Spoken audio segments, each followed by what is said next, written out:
When an ISIS jihadi renounces Islam and calls the Quran a book of fables, you should listen. Robert Cerantonio was born in Australia in 1985. His family was nominally Catholic, but Cerantonio converted to Islam when he was 17 years old.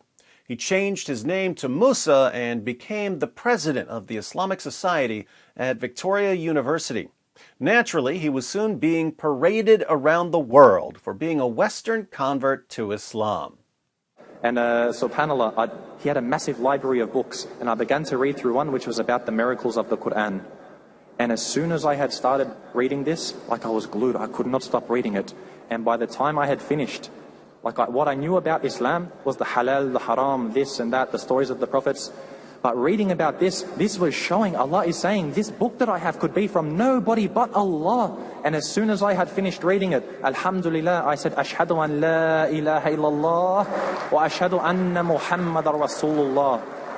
When someone's disobedient to Allah, for example, they're not eating halal food, or maybe they're not even praying or they're sinning, could this be one of the reasons why their du'as might not be accepted? Cerantonio is one of those guys who learns languages quickly, so he became popular as a translator. He was hired to present shows for the Iqra TV network, but he was eventually fired for being too radical. I wonder where he got his radical ideas. One of life's great mysteries. At the time of his arrest for an ISIS plot to travel to the southern Philippines, overthrow the provincial government, and establish Sharia, Cerantonio was one of the most influential jihadi preachers in the world. Now he's an atheist, and it doesn't look like he's putting on a show because he's convincing other Muslims to leave Islam by exposing errors in the Quran in prison. There are a lot of things we could discuss about Cerantonio, but here I just want to take a quick look at one of the problems that started bothering him about the Quran. This is from an article titled, Why an ISIS Propagandist Abandoned Islam, from The Atlantic. The link is in the description box. We'll pick up the story after Cerantonio's conviction. In prison, he began to study the Quran in greater detail and focused on the aspects that most puzzled him. Among these was the figure called Dhu-l Qarnayn, the two-horned one, who appears in the Quran's 18th chapter and is believed by many to refer to Alexander the Great. Cerantonio did not see a resemblance between Dhu-l Qarnayn and the Alexander of history, but he noted similarities between Dhu-l Qarnayn and a heavily fabulized version of Alexander's story written in Aramaic. He considered that the Aramaic version may have plagiarized the Quran, but after acquiring a copy of the Aramaic and translating it for himself, he determined that the reverse was more likely. I always knew that being proficient in Aramaic would one day prove useful. If you ask Muslims today about Dhu-l Qarnayn, they'll usually insist that it's not Alexander the Great. They say this because Dhu-l Qarnayn, according to the Quran, was a devout Muslim, while Alexander the Great was as pagan as you can possibly be. So, to get around an obvious Quran blunder, Muslims claim that Dhu-l Qarnayn is actually someone else, not Alexander. But this response only works if you're not at all familiar with the legends about Alexander that were circulating in the Middle East during the 7th century. Except for the part about being a Muslim, Dhu-l Qarnayn in the Quran sounds exactly like Alexander the Great in the popular legends of the 7th century, and he doesn't sound like anyone else ever. So when Muslims tell us that Dhu-l Qarnayn isn't supposed to be Alexander, they're just denying the obvious. Imagine if Muhammad were delivering revelations today in our time. He comes out and says, "I just received a revelation from Allah. It's a revelation about the man of the red coat. The red-coated one hath a white beard, and lo, he is jolly, and lo, he is a Muslim.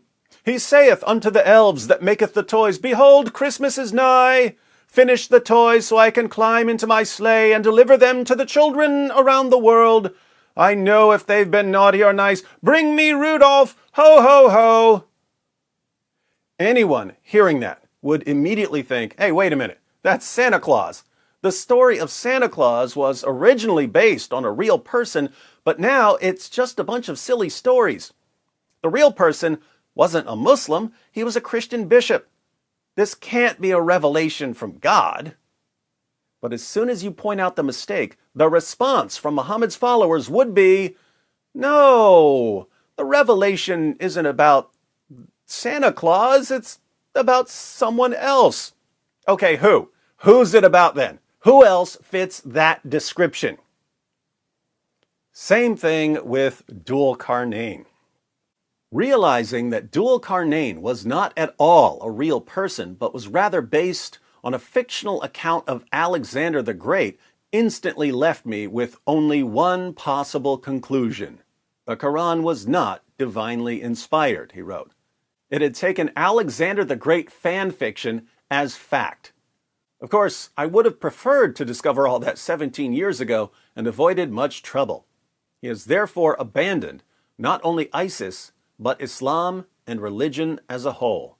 He is an atheist and admires the God Delusion author Richard Dawkins. Notice, because Cerantonio could read the Alexander legends for himself, he knew that modern Muslim responses to the problem were false. Dhu-l Qarnayn in the Quran is supposed to be Alexander the Great. But not only is Dhu-l Qarnayn in the Quran a Muslim, when Alexander most certainly wasn't, the stories about Dhu-l Qarnayn aren't taken from the actual history of Alexander the Great, they're taken from 7th century fan fiction. Muhammad took popular stories about a popular figure and turned the popular figure into a Muslim for his new religion. It's the same thing Muhammad did with Jesus and with so many others. This basic information about the Quran is enough to destroy the faith of an ISIS jihadi. And that's why Muslim sheikhs and imams lie about it. The average Muslim who says that Dhu-l Qarnayn wasn't supposed to be Alexander the Great isn't intentionally lying to you. He's just repeating what his sheikhs and imams told him to say. But his sheikhs and imams know who Dhu-l Qarnayn is supposed to be. So they lie about it to protect their followers from doubts. Can you imagine what would happen if basic information like this were common knowledge?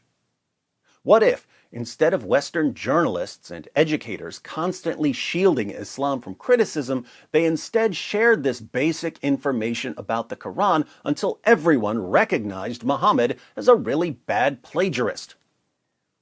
Yeah, some feelings might get hurt along the way, but wouldn't it be worth it to finally put an end to 14 centuries of jihad?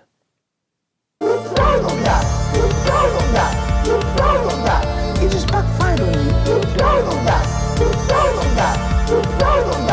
It just backfired on you. This is a part of a religion. There's a reason to it. Yeah?